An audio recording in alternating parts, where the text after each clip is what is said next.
Welcome back to Shem's Universe. So today, guys, we're just going to discuss personality number 1. So these videos are going to be a lot shorter than my usuals just because there's not really much to discuss regarding the personality numbers. You guys kind of get the picture with the numbers already with the Western numerology. But I just want to make sure that you guys still do have an understanding of your full primary chart, and then we can just go from there. So with the number 1, it's powered by, of course, the sun. We have the personality, which means like your outer aura. It's your first impression that you get when people meet you. So if somebody was to meet you and you have a personality number 1, what that would entail is that they would view you as somebody in a position of power. They'd view you as in control. So even if you weren't statistically like a manager at a company or a CEO, you kind of have that aura where it's like you're meant to do that anyway. So people are going to get that impression of you. Whether or not that's actually true is funny because it doesn't necessarily mean that's true about you. Your life path and your expression, your soul number, these things and your birth number, of course, can all play a very, very big role in what you actually end up doing with your life and what your fate entails. But the personality number is kind of that outer exterior that kind of attracts certain things to you. So if you do have this number 1, you might be the universe might push those type of positions to you where you're in charge, whether in a relationship or just for business in general. People will look to you for the answers. So you can use this to your advantage if you understand that you're going to be looked at as somebody that's very competent, somebody that's fit for leadership, and somebody that people are influenced and inspired by. So you're the sun in the room. You're the person that's the center of that room. You can bring life to the party.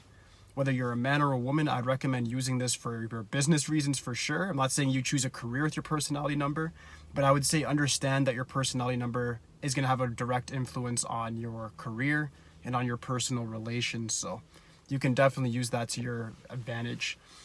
With the karmic number of 19, I just wanted to go over that very briefly as well. The karmic number might make people view you as the one that's arrogant. With the 19, because its prior karma is about taking advantage of others and manipulating them for personal use, people might view you as methodical, meticulous. They might view you as very cunning. And this could be good and bad. Of course, it's good to veer off enemies because they think you're dangerous, which you probably are if you have a personality number of 19. But it can also veer off the wrong people. It make people think that you're just overly manipulative, overly controlling. And even if you're not, it's the first impression thing. So people will obviously get to know you better when they actually meet you, interact with you, talk with you over the course of weeks and months. But at first, you may have that sort of intense energy. The 19 really brings that if it's a personality number.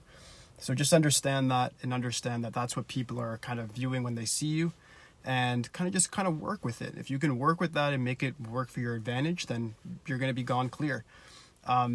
My recommendation is that the personality number of all the 5 numbers is the one that you should worry about last. That's why I went over it last. Just because it doesn't really affect your reality in the way in which the other ones do. The soul number actually vibrates to your soul. Your expression number gives you your skills, setbacks. Life path is the highway of your life. But the personality, it's just there. Even the birth number affects a certain mental trait you're going to have. The personality number is just going to affect what you naturally will attract, which you'll see with your own eyes anyway. And it just gives you an idea of what your first impression on people is going to be. Whether you leave a good or a bad taste in their mouth is up to you, but at least you know this. You can map out how you interact with people and understand if some people are around you and just feel disgusted, or if they feel like they're attracted to you. It would all depend on this personality number. So luck and fate do play a role, but this number kind of directs where that luck and fate is going. So it's definitely good to know. Just use it to map out your life in whatever way you choose. But if you have any questions regarding the 1 or the 19, just let me know in the comments and I'll happily answer you guys. Or you can email me at shem_roy@hotmail.com, or hit me up on Instagram, Shem's Universe 8.0. I'll be happy to answer anything you guys have. All right, so thank you guys so much for watching today. I'll be back tomorrow with number 2, and I'll do master number 11 as well for the personality number. But aside from that, thank you guys so much again for watching. I'll be back soon, guys. Thank you.